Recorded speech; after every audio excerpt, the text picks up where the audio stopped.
Retrouvez maintenant La Foi prise au mot, votre émission de formation chrétienne.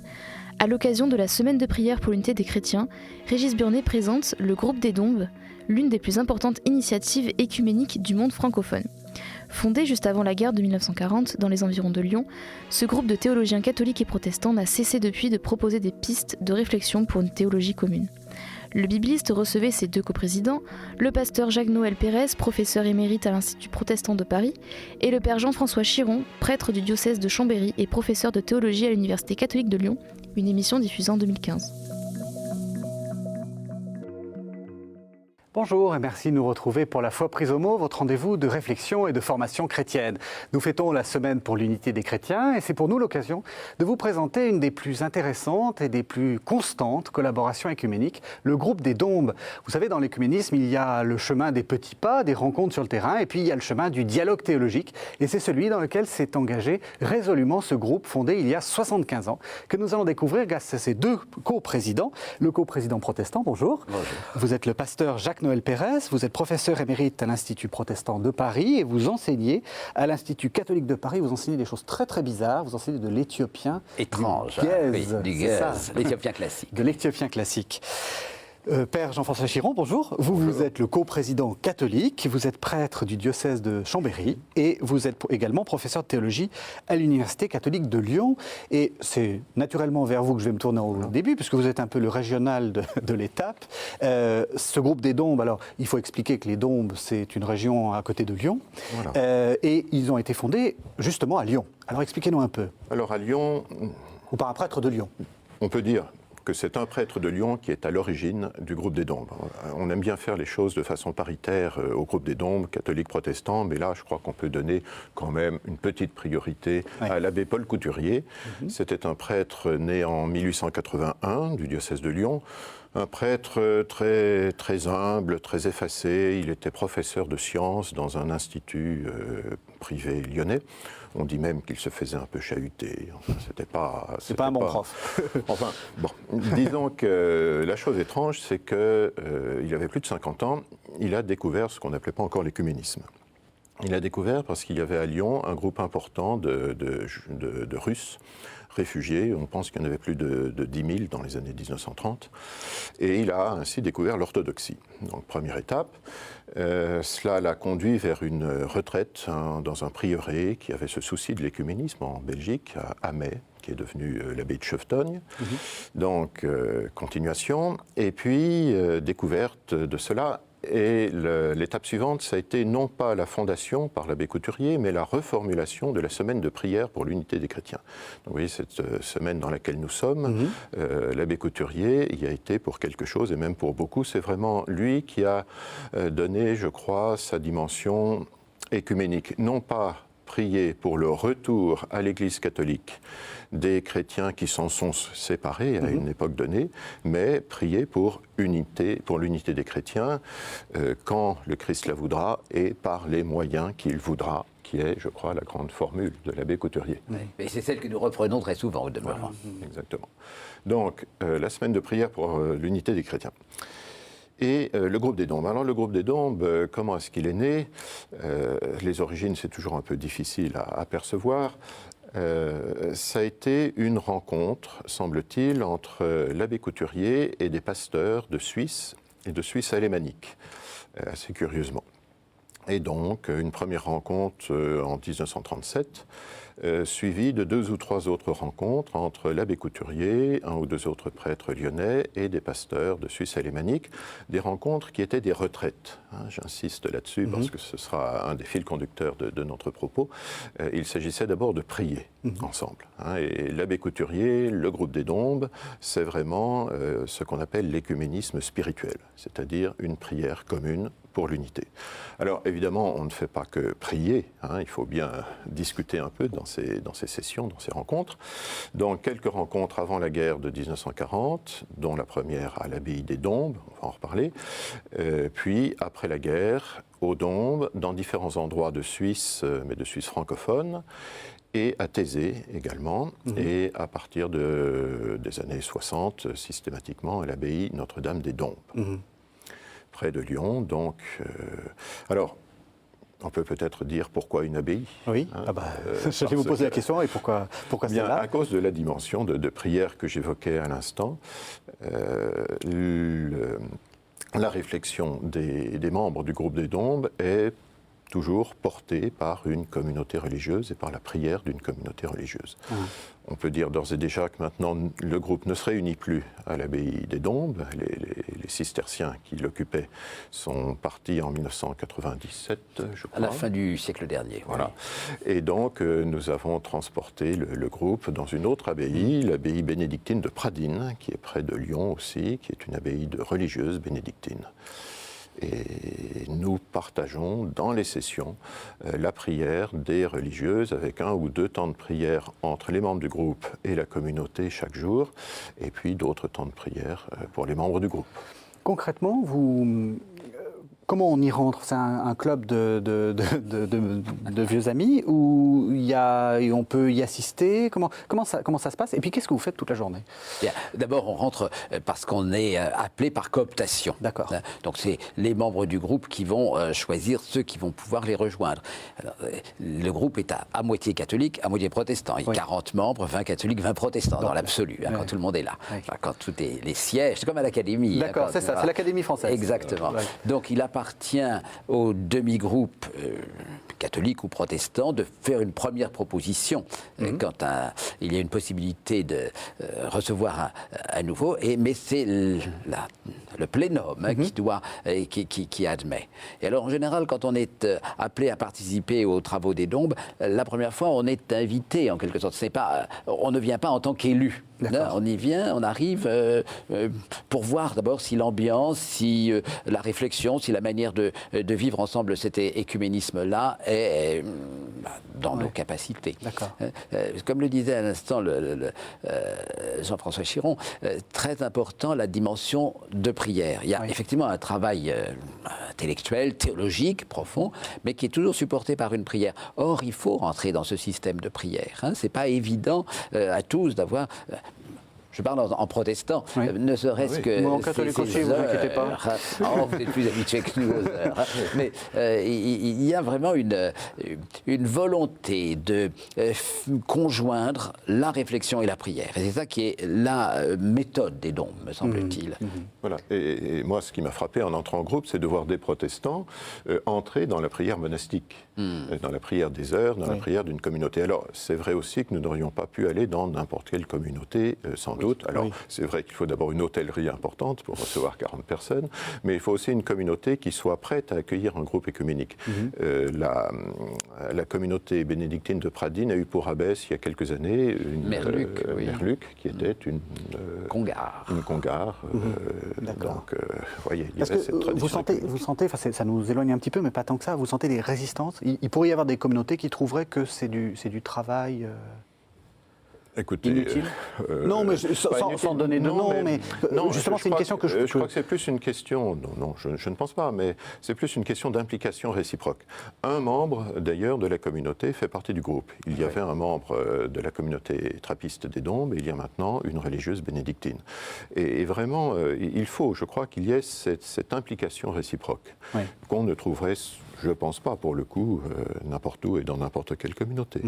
Mais lorsque nous arrivons à Pradines, le sentiment que j'ai, c'est que les religieuses ne nous reçoivent pas. Finalement, de leur côté, elles participent de quelque manière, par leur prière, par leur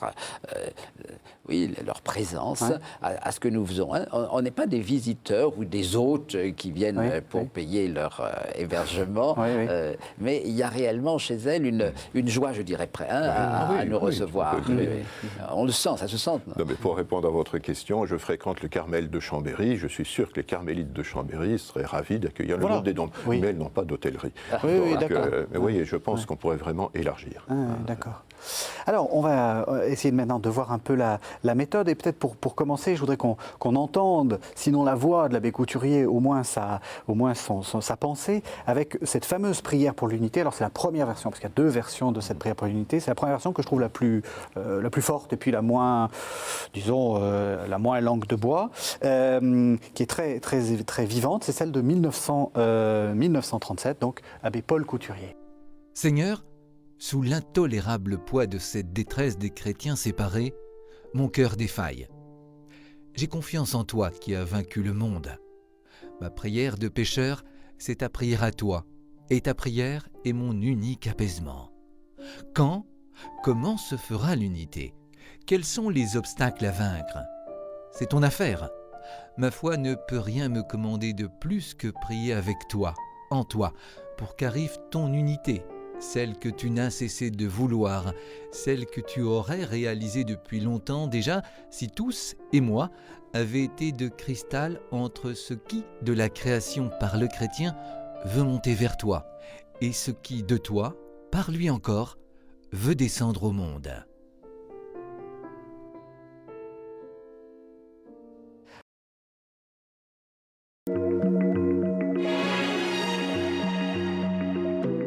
Vous écoutez La Foi prise au mot sur le groupe des Dombes.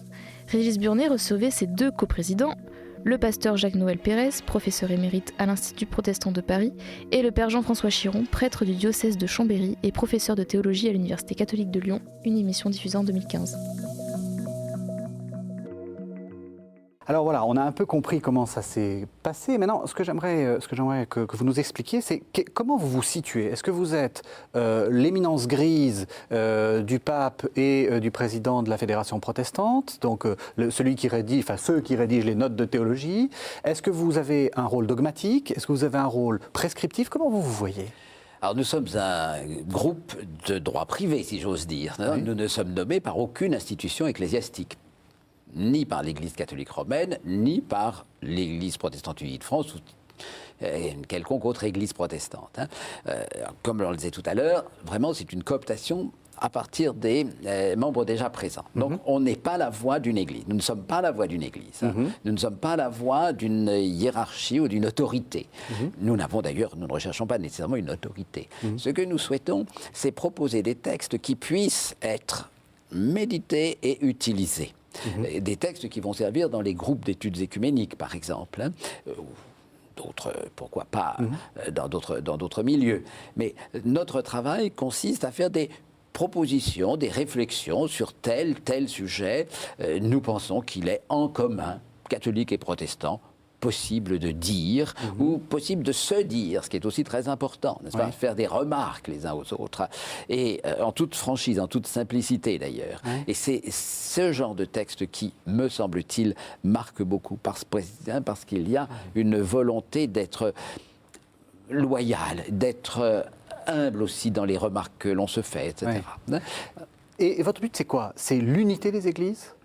Notre but est une recherche des moyens d'unité de l'Église. Nous n'allons pas faire l'unité, nous autres membres du groupe des Dombes, mais quand nous réfléchissons à ce que signifie l'Église une que nous confessons dans le credo, voilà. Quelle signification pour nous? On ne demande pas aux catholiques de devenir protestants, ni aux protestants de devenir catholiques. Il n'est pas question d'ailleurs de faire une fusion, une uniformisation des églises, mais simplement que chacun sache pourquoi il est catholique et pourquoi il est protestant, et comment, en étant conscient de nos propres traditions, nous puissions pourtant dire ensemble que nous sommes l'Église une.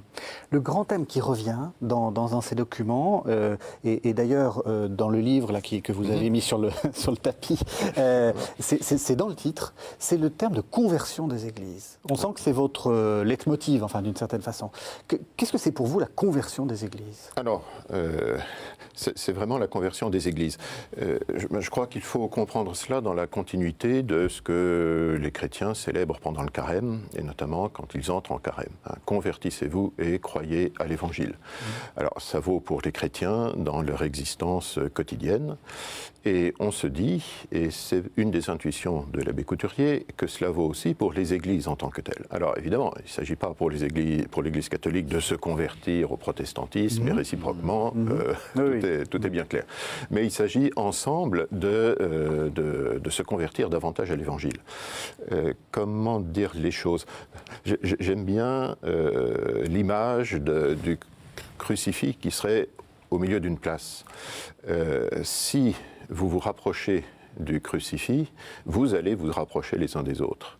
Mais pour vous rapprocher du crucifix, il faut consentir à vous rapprocher les uns des autres. Donc vous voyez, la dimension verticale, le rapport à Dieu, et la dimension horizontale sont absolument inséparables.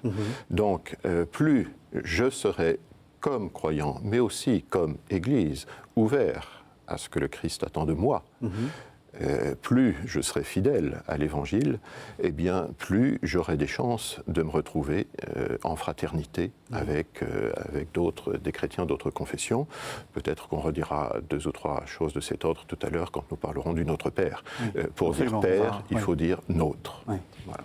Oui, ce qui est très important, c'est qu'il y a une conversion individuelle en même temps qu'une conversion ecclésiale. Hein. Je veux dire que les deux vont de pair. On ne demande pas seulement aux chrétiens de se convertir à cette dimension de l'unité, mais cela ne peut être s'accompagne de la conversion des églises elles-mêmes. Hein. Et c'est là que c'était une difficulté pour certains de nos lecteurs, d'ailleurs, d'accepter que les églises se convertissent. Hein. Voilà. Ça a été une difficulté. Donc le texte, on va revenir sur des textes plus anciens, mais c'est le texte de 1991 qui est repris donc dans notre collectif, qui s'intitule « Pour la conversion des églises ». Donc 91. En 95 paraissait l'encyclique de Jean-Paul II, Unum Sint, sur l'engagement œcuménique, et c'est un thème de la conversion des églises qui revient, qui est très souligné par le pape Jean-Paul II. Donc vous êtes bien l'éminence grise Non. On ne peut plus officieuse. On ne peut plus officieuse, mais ne qualifiez pas trop vite d'éminence un pasteur protestant, on ne sait pas ce qui pourrait arriver. Même grise. Dans cette idée de conversion, il y a aussi cette idée qu'on a des choses à se reprocher souvent, hein, on se convertit à quelque chose. Et donc, vous avez dit, il faut se dire les choses. Qu'est-ce que ça signifie que les églises se disent à elles-mêmes les choses? Bien, vous voyez, dans nos textes, à la fin de chacun des textes, il y a les possibilités de conversion individuelle, confessionnelle et ecclésiale. Et alors, on se dit simplement, il y a des moments où peut-être faut-il repenser nos traditions, revoir ce que ça signifie, ou les voir aussi, ça ne peut pas dire les abandonner, mais comment elles peuvent être aussi vécues par les autres, comment elles peuvent être comprises et voire assimilées par les autres. C'est ça ce que j'appelle une démarche honnête de la conversion. Hein. Je ne fais pas tabula rasa de tout ce qui existe, surtout je ne reproche pas aux autres leur manière de penser ou de faire, mais je les invite d'une part à réfléchir à leur manière de faire, leur manière de penser, mais en même temps je fais la même démarche. Et il y a sur un certain nombre de points, par exemple, je vais peut-être aller trop vite. Prenez quelque chose. La question de la Vierge Marie. Oui. Bon, notre texte sur la Vierge Marie. On va en parler. Donc on va en parler tout à l'heure. Mais c'est bien. Mais effectivement, est-ce que les protestants ne sont pas trop muets sur le sujet, hein, et les catholiques ne sont pas trop diserts sur le sujet? Eh bien, il faut que chacun essaye de réévaluer sa propre position. Ça ne veut pas dire qu'on lui reproche, mais évaluons nos positions. Est-ce que le fait de fermer la bouche pour un protestant, c'est suffisant pour dire ce qu'est la mère de Jésus? Donc, alors ça nous amène à nous autres protestants à réfléchir, mais effectivement, quelle est sa place dans l'histoire du salut, par exemple, ce que nos réformateurs ont pu en dire. Donc, ça nous permet aussi de réévaluer notre propre tradition et de dire, ben oui, c'est vrai, aujourd'hui, maintenant, 21e siècle, peut-être a-t-on passé les dragonnades, etc., et on peut relire d'autres manières. C'est ça. Enfin, je prends cet exemple-là, mais il pourrait y en avoir d'autres. Alors, je pense que ce qui est important de rappeler ici, en ce moment, c'est la dialectique qui est au cœur de notre propos, identité et conversion. Se convertir, ce n'est pas perdre son identité, c'est au contraire l'approfondir dans une perspective évangélique, y compris d'ailleurs l'identité confessionnelle. C'est le sous-titre de notre document pour la conversion des églises, identité et changement dans la dynamique de communion. Il s'agit d'entrer dans cette dynamique qui est une dynamique de conversion, parce que c'est la vie chrétienne qui est conversion, et pourquoi pas la vie ecclésiale, mais il s'agit à travers cela de trouver une identité qui soit plus évangélique. Donc sur les différents registres qui ont été évoqués, le registre vraiment du croyant personnel, le registre du croyant vivant en Église et aussi de la confession qui est la mienne. Il ne s'agit pas de sortir des confessions. Nous ne prônons pas un écuménisme qui serait au-delà des confessions. Ou une sorte de supermarché, je prends un peu de ça, je prends un peu de ça. Exactement. Le véritable écuménisme n'est pas du tout le plus petit dénominateur commun ou quelque chose de cet ordre. Mais vous voyez, et encore une fois, quand nous parlons de cette dimension spirituelle, vous voyez à quel point nous essayons de nous engager et d'appeler à un engagement dans une perspective spirituelle de conversion, mais pour une identité plus évangélique. Ah bah, je vous propose qu'on entende justement ce document de 91 dont vous avez parlé. Maintenant que les téléspectateurs ont un peu compris, voilà, on comprendra mieux ce document. Donc j'ai choisi les paragraphes 46, 47, 48. Donc c'est le document qui s'appelle La conversion des églises, qui est donc que vous avez écrit globalement au nom du groupe des Dombes en 1991. Nos identités confessionnelles sont un héritage au sein duquel nous devons opérer un discernement évangélique, afin d'en recueillir toutes les valeurs positives au service de la riche pluriformité de l'Église et de renoncer à leur dimension pécheresse. Elles ont à être converties. Comment nos identités converties, toujours porteuses de diversité légitime, ne nous conduiraient-elles pas à la pleine communion ?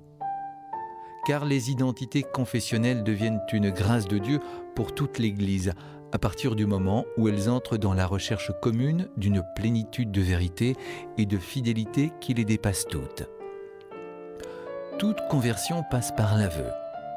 Nos confessions ont à se confesser, à passer de l'aveu de leurs limites et de leurs insuffisances, même de leurs péchés. Chaque famille confessionnelle doit reconnaître qu'il existe des éléments de tradition chrétienne qu'elle est incapable, au moins pour le moment, de recevoir et d'intégrer à sa propre existence. La conversion confessionnelle est, elle aussi, constitutive de la véritable identité confessionnelle.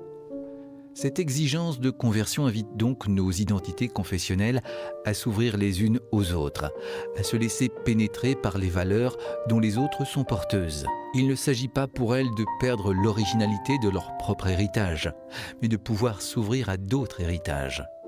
Chaque confession doit en particulier se demander si le jugement qu'elle porte sur les autres est véritablement fondé sur l'Évangile. Voilà, alors on a vu l'histoire, on a vu un peu la méthode que vous employez. Maintenant, on va rentrer dans le concret des thèmes. Alors peut-être un peu avant, moi, en lisant donc, ce que vous avez là en main, c'est donc une sorte de republication des voilà, différents... Alors, on peut en parler dès maintenant. Oui. Grâce aux éditions Bayard, il y a quelques mois, a été publié l'ensemble des documents du groupe des Dombes, sauf le dernier sur le Notre Père dont nous parlerons. Oui. Donc, les tout premiers textes qui n'étaient pas publiés aux origines, ce qu'on appelle des thèses, dans les années 50, puis à partir de 1971, un certain nombre de textes. D'abord un texte sur l'Eucharistie, qui est un texte court, mais qui est un texte qui a marqué vers une même foi eucharistique. De l'Eucharistie, on est passé au ministère, parce que le ministère de présidence de l'Eucharistie, élément d'accord entre catholiques et protestants. Des ministères, on est passé au ministère épiscopal. Dans quelle mesure cette réalité peut-elle ou non être commune aux différentes églises ? Alors, du ministère épiscopal, on aurait pu passer directement au ministère de communion dans l'Église universelle, oui, donc du pape, mais il y a eu une étape intermédiaire sur les sacrements dans le contexte de l'Église et de l'Esprit Saint. Donc, vous voyez, vous avez, avec ces 5 textes, un ensemble de documents dans une perspective plutôt ecclésiale. Vous voyez, l'Eucharistie, les ministères, le ministère épiscopal. Et je peux dire, peut-être dès maintenant, on le redira à propos de Marie, mais que ces thèmes avaient été relativement peu étudiés dans le dialogue œcuménique. Je crois que c'est une des caractéristiques... J'allais dire, c'est un peu les thèmes qui fâchent. Voilà, vous n'hésitez pas. Les thèmes qui fâchent, et que c'est, me semble-t-il, enfin c'est ce qu'on m'avait dit quand j'étais entré au groupe des Dombes, que le groupe des Dombes n'avait pas peur de se confronter à des thèmes qui n'avaient pas vraiment été envisagés auparavant. Alors ce qui frappe quand on voit les différents documents, c'est qu'il y a très souvent le même plan, c'est-à-dire d'abord beaucoup de définitions, et puis l'histoire, l'écriture et les propositions concrètes. Qu'est-ce que ça signifie ? C'est très clair, on sent que ça fait partie de votre démarche, ça. Oui, on ne met pas l'écriture en premier, ce qui pour les protestants déjà a pu être curieux. Mais il est important de voir ce que signifient les sujets que nous traitons dans l'histoire de l'Église, ou des églises plus précisément. Et comment est-ce que nous avons, au cours des siècles, vécu les problématiques posées, pour voir ensuite ce que l'Écriture nous en dit avant de tirer des conclusions. Je crois que c'est très important de ne pas dire bon, tout est dans l'Écriture, après on verra. Oui. Mais l'Écriture étant elle-même d'ailleurs le fruit de l'histoire, il faut dire les choses telles qu'elles sont, on a toujours voulu commencer par l'histoire, faire en quelque sorte un bilan de ce qui s'est passé, ce qui a pu se dire ou ce qui a pu se faire. Et c'est à partir de ce bilan que l'on interroge l'écriture et que l'on fait des propositions dogmatiques. Alors, donc j'ai pris 3 thèmes, j'allais dire au hasard, mais non, pas vraiment, parce que c'est les thèmes un peu qui fâchent. On va peut-être commencer par Marie, et j'ai envie de vous poser directement la question, monsieur le pasteur. C'est quoi le problème? C'est quoi votre problème avec Marie? Moi, je n'ai aucun problème avec Marie.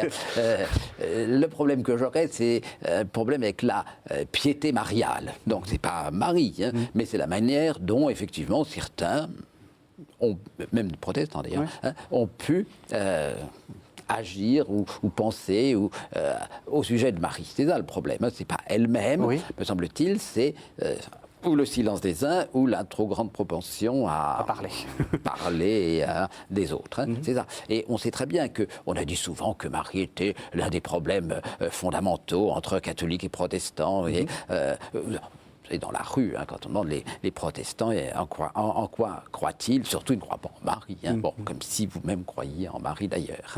Bon, qu'est-ce que c'est que croire en Marie? Voilà, c'est ça le problème. Alors, je pense qu'il était effectivement important de prendre ce sujet qui est effectivement sensible, disons, et de tâcher de l'étudier entre nous, de voir ce que nous pourrions en dire. Vous savez, on n'a pas encore remarqué depuis que nous parlons ensemble, mais il y a 40 personnes qui discutent dans une même salle en même temps. C'est assez étonnant d'ailleurs, sans cacophonie et sans heurts, sans bagarre, sans crier, jeter. Et on arrive à se parler franchement, calmement. Et sur un sujet comme celui de Marie, c'est là qu'on a pu voir la manière dont les uns et les autres réagissaient, par exemple, à certains moments du discours sur Marie ou de la manière dont on l'envisageait. Et ça s'est très bien passé. Et je dois dire que ce livre, qui est paru d'abord en 2 volumes, la première édition, puis ensuite en un seul volume, nous a pris pas mal de temps, mais c'est une réflexion extrêmement poussée qui allait au-delà des simples ressentiments ou des simples... En quoi le regard historique peut nous aider justement à déminer les choses? Eh bien, par exemple, en constatant qu'aux origines, c'est-à-dire au moment de la Réforme, Marie n'a pas été une cause séparatrice, ça n'a pas été une cause de la Réforme. Enfin, je veux dire, la virginité de Marie, par exemple, les réformateurs y croyaient autant que les prélats ou les Romains de leur temps. C'est plutôt dans les siècles qui ont suivi que Marie est devenue en quelque sorte un étendard de catholicité au sens confessionnel du terme, de romanité. Nous avons Marie. Et donc, en réaction, il a pu y avoir du côté protestant quelque chose comme Marie, c'est une affaire de de catholiques. Donc, vous voyez, il est intéressant, il est important d'envisager comment on en est arrivé là, vous voyez, de cette confessionnalisation de la figure de la Vierge Marie. Et donc, il s'agit pour nous, en quelque sorte, de déconfessionnaliser cela. Et donc, de ce qu'on évoquait à l'instant, de faire cette relecture conjointe dans une perspective de purification un peu de la mémoire. C'est pas faire de l'histoire pour faire de l'histoire, mais se dire, voilà, comment en est-on arrivé là? Et le comprendre, se le dire avec des moments qui ne sont pas faciles non plus dans le dialogue, parce qu'il y a eu des moments éprouvants. Le père Chiron fait remonter l'histoire au XVIe siècle, mais je pense que notre manière de voir l'histoire est bien plus ancienne. Je veux dire, c'est aussi la continuité totale. Et puisqu'on parle de Marie, là, comment les premiers siècles chrétiens l'ont comprise? Que signifie la littérature apocryphe à son sujet? Cette littérature qui est une littérature d'église, qu'on le veuille ou pas, c'est-à-dire qui renseigne aussi sur justement la foi de ces communautés. Est-ce qu'un protestant au XVIe siècle et a fortiori au XXIe siècle peut laisser de côté, ne pas tenir compte de 20 siècles de réflexion, c'est-à-dire aussi des 16 siècles qui ont précédé la Réforme? Essayer de... On parlait de Luther, le texte, le très beau commentaire du Magnificat de Luther est cité tant par les catholiques que par les protestants. Je veux dire, ça reste vraiment un des moments importants de la littérature mariale, justement. Et le père Chiron a raison, il ne remet absolument pas en cause ni la virginité, ni rien. C'est exactement ce qui vient d'être dit à l'instant. Mais en même temps, il y a les siècles précédents. Comment en est-on venu à l'Assomption de Marie? Eh bien, il faut essayer de remarquer, peut-être de critiquer, en tout cas de savoir lire. La critique peut être positive. de savoir critiquer toute une histoire qui ne commence pas au XIXe siècle. Et alors concrètement, quelles sont vos pistes? Comment vous allez résoudre le problème Marie, si on peut dire? Je dirais qu'on... D'abord, on essaie de bien le poser, et de le faire ensemble. Et vous savez qu'un problème bien posé, c'est à moitié résolu. Absolument. Je crois que ce n'est vraiment pas à nous de résoudre les questions œcuméniques, mon Dieu.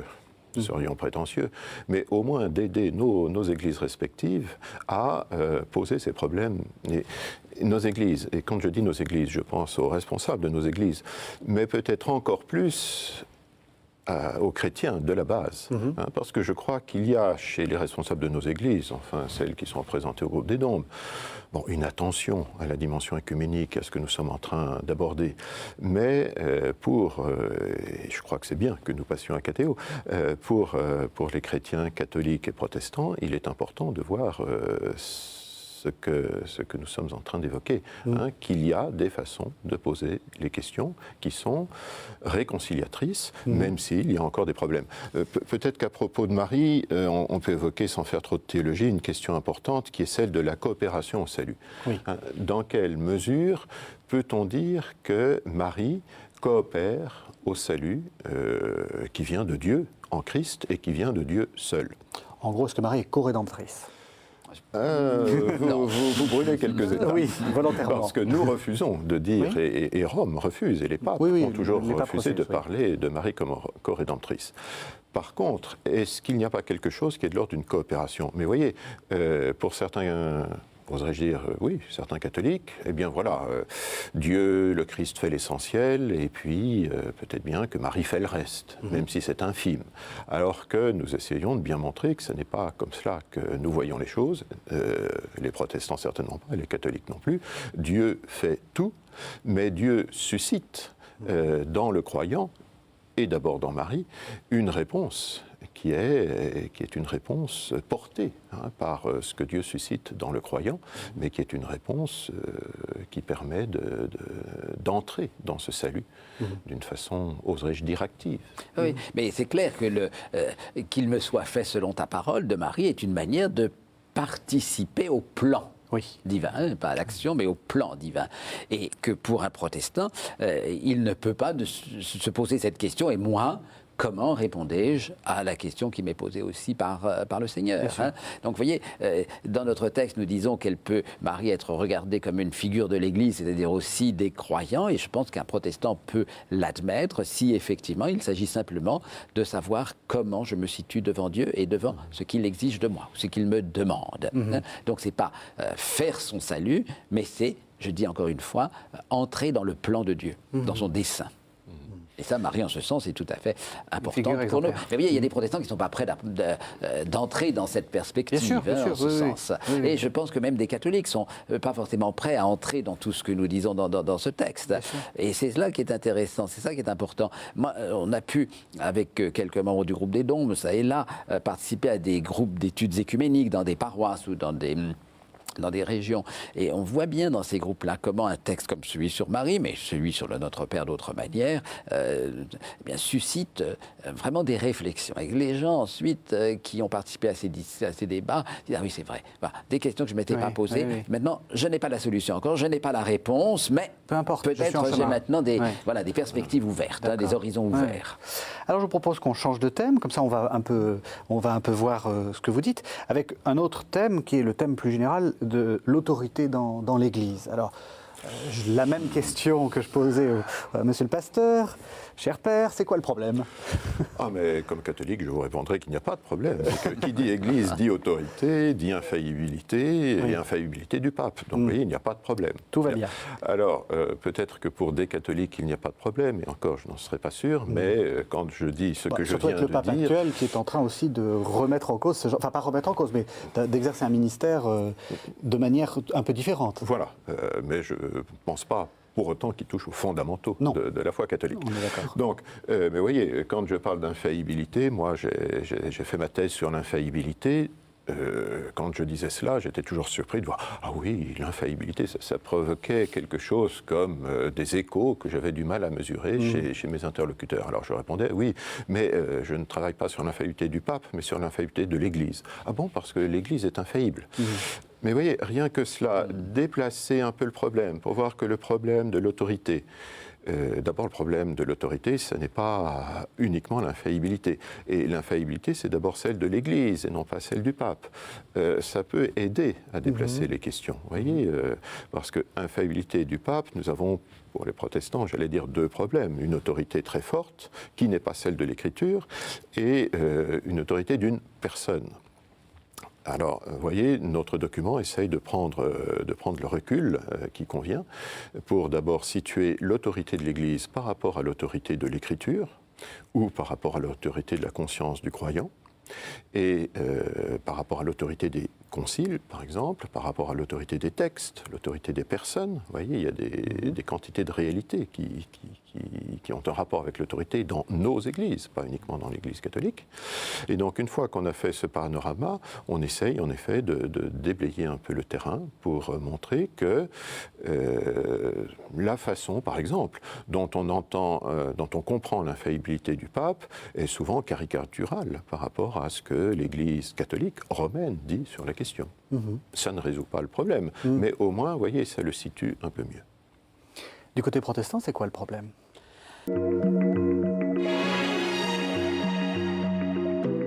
Vous écoutez La foi prise au mot sur le groupe des Dombes. Régis Burnet recevait ses deux coprésidents, le pasteur Jacques-Noël Pérez, professeur émérite à l'Institut protestant de Paris, et le père Jean-François Chiron, prêtre du diocèse de Chambéry et professeur de théologie à l'Université catholique de Lyon, une émission diffusée en 2015. C'est le problème de l'autorité de l'écriture. L'une des revendications essentielles des réformateurs, c'est sola scriptura, l'écriture seule. Mais quand on dit écriture seule, a-t-on tout dit ? Luther lui-même disait devant la Diète, n'est-ce pas, qu'il n'est pas bon d'agir contre sa conscience.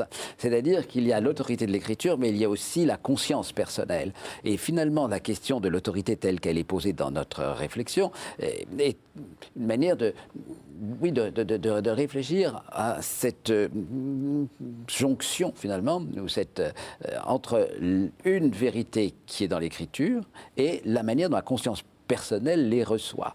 Alors ça, c'est déjà une double étape. Mais il y en a encore une troisième, c'est-à-dire comment la communauté chrétienne tout entière, au-delà de moi qui ne suis qu'un des éléments de cette communauté, comment la communauté tout entière vit ce témoignage, accepte ce témoignage. Vous voyez ? Donc on passe de la conscience personnelle aussi à la conscience collective, ecclésiale. Et puis, il y a ce qui est la concrétisation, en quelque sorte, de cette conscience ecclésiale, qui sont les confessions de foi, ou la liturgie, ou les catéchismes. Vous voyez comment on est passé finalement du sola scriptura, l'écriture seule, l'autorité dans l'écriture, à l'autorité aussi des conciles dont on vient de parler, des confessions de foi, des catéchismes et des liturgies, tout cela en passant par le témoignage communautaire et par la conscience personnelle. Et c'est un vrai problème qui est posé ici. Parce qu'on voit aujourd'hui, avec les débats qui existent, le mariage pour tous, c'est écrit dans l'Écriture qu'Ève a épousé Adam, ou Adam a épousé Ève, comme vous le voulez. Est-ce qu'on a tout dit ? Parce qu'on a trouvé un verset biblique. Où se trouve la conscience personnelle, où se trouve la manière dont la communauté vit cela, et où se trouvent effectivement nos textes normatifs, confession de foi, catéchisme, catéchèse et tout le reste. Je dirais qu'il s'agit un peu de sortir de nos fondamentalisme, ou de nos tentations fondamentalisme. Alors un fondamentalisme scripturaire pour les protestants, la Bible dit, et un fondamentalisme magistériel pour les catholiques, le pape dit. Moyennant quoi, le jour où le pape se met à dire un peu autre chose que ce que je pense, il n'y a plus rien de va.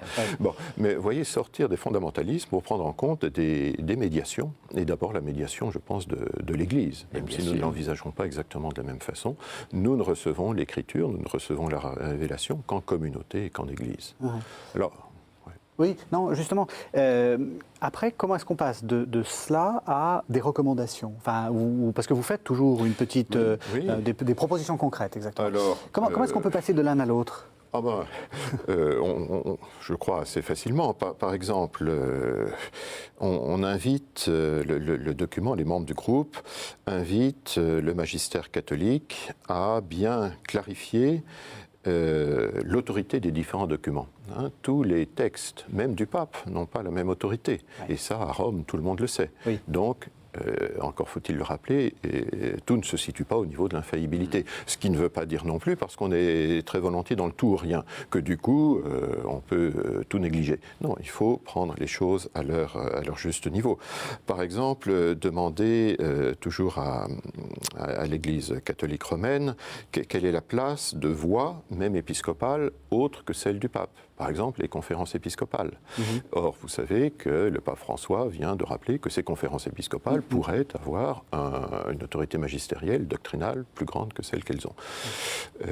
Bien distinguer également entre ce qui relève de l'infaillible et ce qui ne relève pas de l'infaillible. Vous voyez, des demandes de cet ordre, et c'est vraiment assez concret. Et du côté protestant, qu'est-ce qu'il faut faire? On a souvent dit que le protestant était pape une Bible à la main. Hein. Oui. Bon, derrière la boutade, il y a quelquefois un peu de réalité. Hein. Eh bien, aujourd'hui, il faut essayer d'imaginer, enfin, c'est ce qu'on nous demande aussi, hein, c'est-à-dire de revoir notre manière de concevoir l'autorité de l'Église, en fait. Vous savez que c'est nos synodes, chez nous, qui décident beaucoup de choses. C'est-à-dire qu'on a une autorité qui vient d'en bas. Hein, et qui doit monter, alors qu'on imagine que l'autorité catholique, elle vient plutôt en haut et qu'elle descende. Eh bien, comment est-ce qu'on peut imaginer un équilibre, finalement, entre l'un et l'autre? Et pour nous, est-ce que la vox populi est nécessairement la vox dei? Est-ce qu'il suffit de dire ensemble et puis de réfléchir et pour que l'autorité soit là? Je pense qu'il y a une nouvelle manière aussi de lire l'Écriture, quelle autorité on lui donne. Et puis au-delà, n'est-ce pas, comment est-ce que dans nos communautés chrétiennes, nous pouvons affirmer avec autorité, nous autres maintenant, un certain nombre de faits dans un monde qui perd la tête quelquefois, et qui a besoin. Qu'est-ce que ça signifie pour nous avoir une parole d'autorité? Vous voyez, je regarde, j'ouvre une fenêtre ici, hein, mais quand sur tel événement on demande ce que pensent les chrétiens, les médias se tournent toujours vers les catholiques. Parce qu'ils disent, voilà, là il y a une tête qui va dire la vérité. Chez les protestants, on ne sait jamais à qui s'adresser, parce qu'effectivement, 10 protestants, ça peut faire 10 avis différents. Eh bien, est-ce que nous n'avons pas intérêt, nous aussi, à essayer de comprendre comment nous pourrions parler avec autorité dans une société qui a besoin d'entendre aussi notre voix? Bien sûr, bien sûr. Oui, inviter les protestants à sortir d'une certaine fragmentation qui fait que tel synode a décidé, mais tel autre pourra décider autre chose, et inviter les catholiques à sortir d'une certaine centralisation, si je puis dire, romaine. Donc vous voyez, le texte est assez complexe, enfin, demande un certain effort, parce que l'autorité doctrinale, quand on veut bien en parler, c'est technique. Voilà. Mais en même temps, il y a des choses bien concrètes, des appels très concrets. Alors, troisième thème, et qui m'a un peu surpris, c'est le dernier document, qui est toujours sur le tapis pour l'instant, c'est la question du Notre Père. Alors ça m'a surpris, parce que s'il y a bien un texte écuménique, si je puis dire, donc un texte qui ne pose pas de problème, c'est le Notre Père. Vous oubliez toutes les discussions récentes sur la traduction du Notre Père. Oui, bon, il faut laisser succomber ou bon. Pourquoi ça vous a intéressé, ce Notre Père? J'allais dire, il y a bien d'autres problèmes à traiter. Assurément, mais d'abord, c'est une prière que tous les chrétiens disent ensemble, depuis que nous avons, en tout cas en France, la traduction écuménique. C'est donc une prière qui nous rassemble. Et puis on a dit tout à l'heure que le groupe des Dombes ne séparait pas la réflexion théologique de la prière. Alors c'est tout à fait épatant de pouvoir effectivement se référer à un texte qui est un texte unanimement proclamé pour l'instant, hein, et qui effectivement porte aussi avec un vrai contenu théologique quand même. C'est pas simplement une pieuse piété, si j'ose dire. Absolument, absolument. Alors justement, qu'est-ce que vous avez trouvé dans Notre Père? Eh bien, je ne sais pas si on a trouvé quelque chose de neuf, mais la première chose dont il faut prendre acte, je crois, c'est le fait que les chrétiens prient ensemble le Notre Père. Absolument. Bon, ça peut paraître une évidence, mais ce n'est plus pas aussi ancien que cela. C'est le début des années 60. C'est après le Concile. C'est même plutôt après le Concile. Voilà. Donc, très bien, voilà un pas essentiel. On peut prier ensemble le Notre Père.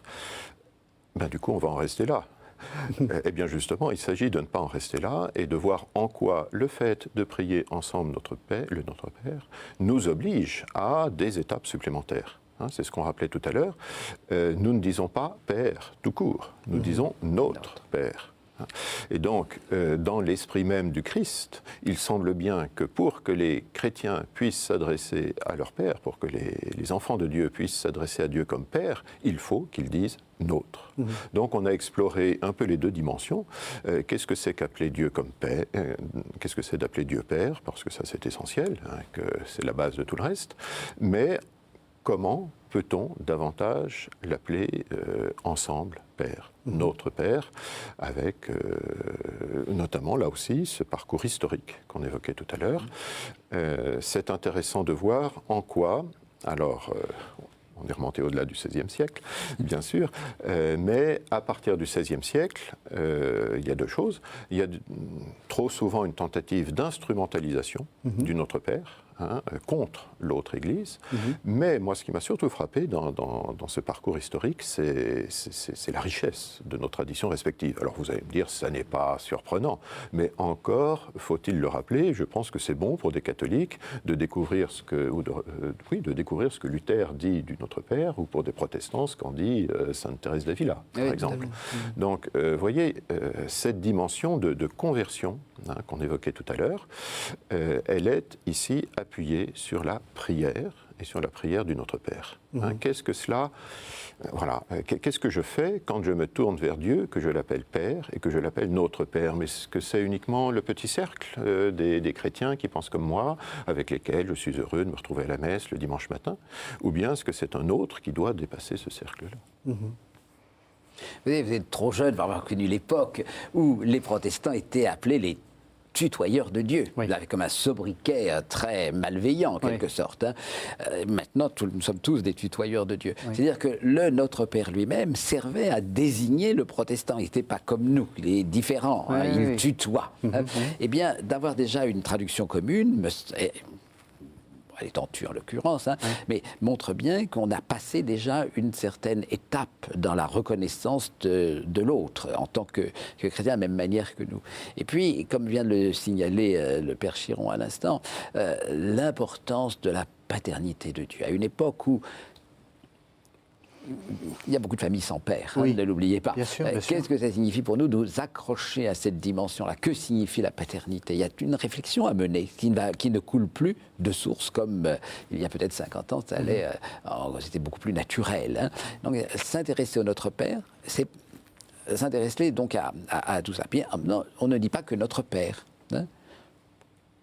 La suite, que ton règne vienne, ta volonté, qu'est-ce que le règne, qu'est-ce que la volonté? Mais il y a quand même... Et là, il peut y avoir des débats entre catholiques et protestants Mais je pense, bien sûr. Est-ce que le règne de Dieu, il est d'aujourd'hui ou il est seulement de demain? Est-ce qu'on attend d'être canonisé pour être dans le paradis, ou est-ce qu'on a aujourd'hui, nous vivons... Il y aurait une ligne de... Donne-nous notre pain quotidien. Dans quelle mesure est-ce que ça peut être l'Eucharistie aussi? Voyez, donc, il y a matière à échanger. Encore une fois, ce ne sont pas les grands clivages qu'on trouve d'emblée à propos de la Vierge Marie, à propos de l'autorité doctrinale de l'infaillibilité. Mais vous savez, qu'est-ce que je demande à Dieu quand je lui demande que ton règne vienne? C'est une question qu'on pourrait poser à la sortie des églises, à la sortie des temples.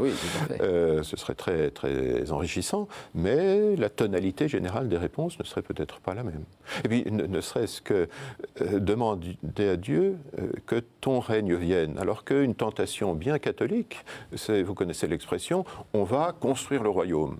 Je suis désolé, ce n'est jamais dans les évangiles. Le royaume, moi je traduis le projet de Dieu, c'est une réalité qu'on accueille, dans laquelle on entre. Mais avoir l'outrecuidance de vouloir construire le royaume, ça me paraît typiquement catholique, hélas, comme déviation. Alors que je pense que le protestant sera plus sensible à cette dimension d'initiative divine, et donc d'accueil qui est le nôtre de ce projet de Dieu. Alors la question de la tentation, parce que vous l'avez un peu évoqué. Donc il y a une nouvelle traduction liturgique qui se met en place. Qu'est-ce qu'il faut quel regard vous portez? Là, je ne veux pas porter un jugement sur la traduction elle-même. Le problème pour moi, protestant, est de savoir comment cette traduction a été mise en place. Est-ce qu'il y a eu, comme pour la traduction écuménique, donc, que nous récitons ensemble depuis maintenant un certain nombre d'années, où il y a eu un consensus, où les églises ont été, en tout cas en France, ensemble partie prenante du projet. Là, actuellement, nous sommes mis au pied du mur, en d'autres termes. Alors on nous dit, mais de toute façon, c'est seulement pour la lecture de l'écriture, pour le lectionnaire, mais c'est pas du tout. Oui, j'attends de voir si effectivement ça va rester dans le lectionnaire ou si ça va aussi passer dans la prière liturgique. Et vous savez très bien que quand ça passera dans la prière liturgique, ça passera aussi dans la prière personnelle. Bien Et sûr, on va bien sûr. arriver à un problème. C'est quand même un grand progrès qu'on puisse dire ensemble, Ouais, catholiques, protestants et orthodoxes. Un texte orthodoxe était depuis longtemps. On posait des questions sur cette traduction, particulièrement du pain quotidien. On le sait bien. On a toujours freiné les 4 fers en disant ne touchons pas parce que l'importance pour nous est de pouvoir dire ensemble la prière. Et personnellement, je pense que pour l'instant, il faut en rester là. Mais ça n'empêche pas qu'ensemble, on puisse réfléchir, mais ensemble, c'est-à-dire catholiques, protestants et orthodoxes, à peut-être une meilleure formulation. Mais on ne peut pas accepter que ce soit l'un des partis seulement. C'est ça ma question. Ce serait une régression grave du point de vue écuménique. Mais je crois que nos responsables d'Église en ont conscience. J'espère. L'un croit, l'autre espère. Voyez. Voilà, peut-être que, encore 2 mots sur peut-être une originalité donc, de ce document sur notre Père qui n'a pas été repris dans le collectif puisque c'est le dernier. C'est à la fin d'une part une courte prière et d'autre part une assez longue méditation à partir des formules mêmes du Notre Père. Et je connais beaucoup de groupes, même ponctuels, réunis à l'occasion de la semaine de prière pour l'unité des chrétiens, qui se sont servis de cette espèce d'amplification, plus ou moins longue, donc, puisque nous avons 2 versions, de chacune des formules du Notre Père. Et ça, c'est vraiment une originalité et dans une perspective de prière. Et pour moi, c'est vraiment le trésor de ce volume, c'est vraiment les 2 prières finales. On se demandait si elles devaient être longues ou courtes. On en a fait 2 et on s'est dit qu'on n'a pas pu choisir, donc les 2 y sont, la longue et la courte. Il y a 2 versions. Merci. Alors peut-être une dernière question un peu concrète. Si on est intéressé par les travaux du groupe des Dombes, à votre avis, c'est lequel qu'il faut commencer à lire? Quel est votre conseil Rapidement, on est à la fin de l'émission. Marie, peut-être. Marie ou le Notre Père. Oui, moi je dirais le Notre Père en premier parce que quiconque peut entrer dans ce texte. Mais une fois qu'on est habitué à la démarche du groupe des Dombes, effectivement, Marie me semble très important. L'autorité est plus difficile et la conversion est encore peut-être plus difficile. Mais enfin, voilà. Voilà, c'est un cheminement, c'est une Très bien. Merci à tous les deux. Alors, quelques livres. Jacques-Noël Pérès, vous vous intéressez aussi à Vatican II, puisque vous avez fait paraître chez DDB en 2013 la réception de Vatican II en 50 ans. Quels effets pour les églises? Point d'interrogation. Et puis du groupe des Dombes, alors on les a présentés. Donc le dernier, c'est Vous donc priez ainsi, le Notre Père, itinéraire pour la conversion des églises. Donc ça, c'est chez Bayard. Et puis Communion et conversion des églises, c'est le gros livre que vous avez en main. C'est donc le livre qui reprend une partie des documents. L'ensemble des documents. L'ensemble des documents. Enfin, sauf le Notre Père. Voilà. Sinon, on peut retrouver votre groupe sur Internet. Alors c'est groupe des Dombes, il y a un S à Dombes, même quand on parle de la Dombe.org. Voilà. Merci à tous les deux. Merci. Bonne fête de l'unité des chrétiens. Merci de nous avoir suivis. Vous pouvez retrouver cette émission sur www.ktotv.com. Merci. À la semaine prochaine.